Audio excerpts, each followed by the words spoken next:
the university, they will also require support later. I know they will apply for bursaries and but they come from a very humble background. So, mane kwayo mamarwa. Aparon mara be asema na tieko, weche man koda sewa choduta tieko. Abroka MCS present, Honorable MCS present, Honorable National Government Administrative Officers. I've seen Chief Gerald, and the general public. Good afternoon. Yes, I want to take this opportunity to welcome you to Tinga the Secondary School. Mighty Nachona. Okay. You have got Madam Beatrice Owino, who is the Vice Chair, my Vice. Yes, we have representative of the teacher.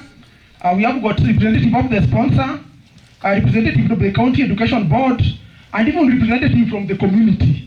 PMC Chair, that is Michael Odinga Ogol, who was in charge of supervising the construction. James Opiyo Wandayi is also the majority leader, minority leader. Mr. Andrew Mwende for that. Just allow me just to talk in Kijaluo. Adu kumbuno mwanangatu kaiko ludia bodao alija kom majo mwani PHR school nini. I've been here na wacho nu tuwaka na ukwani wana classes ari rakul classes ari okinyal gari moya kabe afadhali miwa no mondi. Lastly, kido gimaya ukawuno ni mwone anocha tui laboratory Atari Makmanan ko confused January is just a week ago manyoche wawinjuri from administration, management, confit teaching fraternity at large. Koro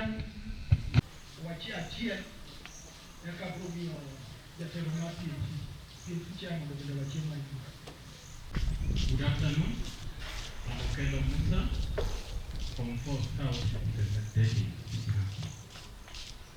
thank you very much. What you Government of Siaya is well represented here. County government of Siaya for the county assembly is represented fully. But I want to assure you that your support is felt. when you are well student, we were all placed at Junior Yafat. The CPF committee organized so well that MP, Honorable Opiyo Wandayi, MCA, had agreed to build a clean laboratory class. My name is Michael Zika Ross. Now, okadwa mundo awuoyi wachnoka to nikech aseneno ni wuoyo mang'eny wach nyalo keto joma rieko ng'eyo ka timre oko. And therefore I want to take this opportunity to appeal to my colleague politicians, especially those in ODM, to desist from making unnecessary and unhelpful statements on Baba Raila Odinga's bid for the Union Commission chairmanship. That process entails serious and delicate diplomatic at continental and international levels that many of the politicians who are talking around have got no idea about. Delicate process. And therefore, politicians keep off, to stay away from this debate until it comes to its logical conclusion, the process of the election of the chairperson of the African Union Commission. The only people who could be allowed to talk or comment on this matter are: one, the candidate himself, that is Right Honorable Raila. The 54 or so heads of state government in Africa who have a casting vote, who will be voting for the persons who will be vying for this. Those are the only people who can perhaps authoritatively talk about this matter between now and the time the elections will be held. Anybody else give solicited comments and advice or making comments on an issue as delicate as this could only be creating unnecessary problems unknowingly. So let's keep cool and stay away from this debate and allow the process to take its course, its natural course.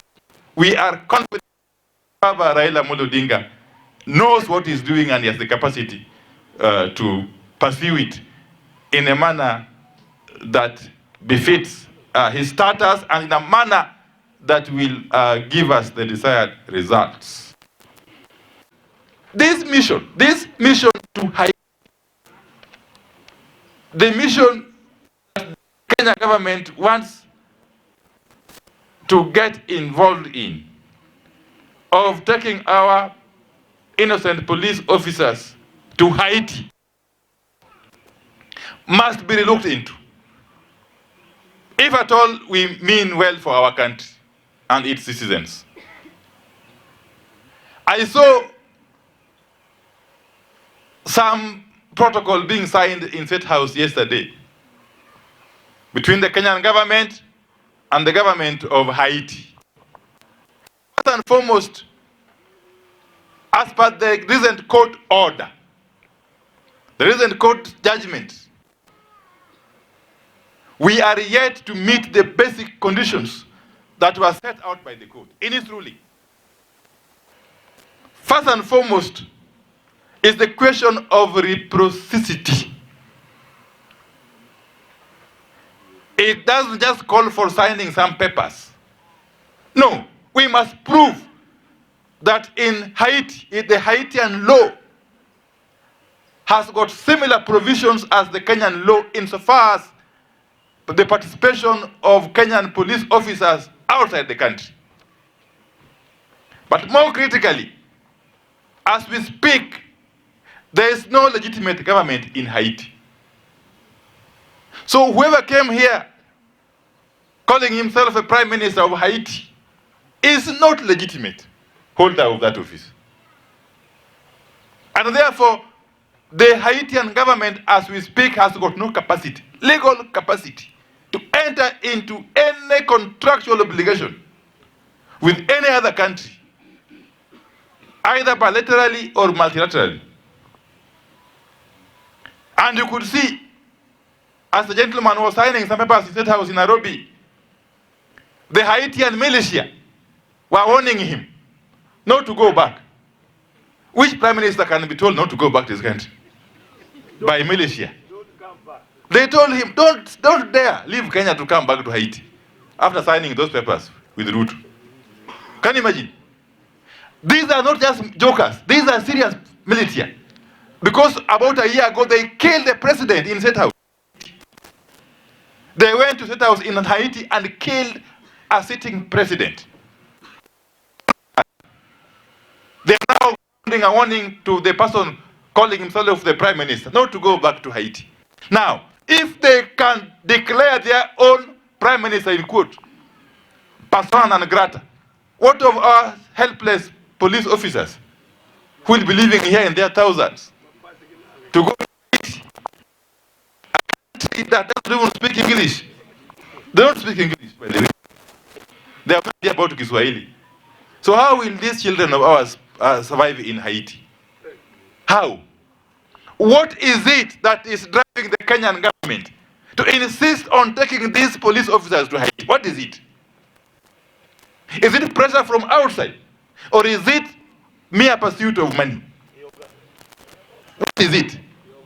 So it is not yet too late. I want to appeal.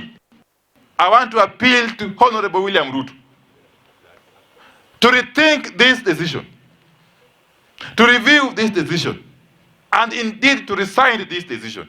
Because we are likely as a country to suffer immense losses, untold losses, if this mission takes off.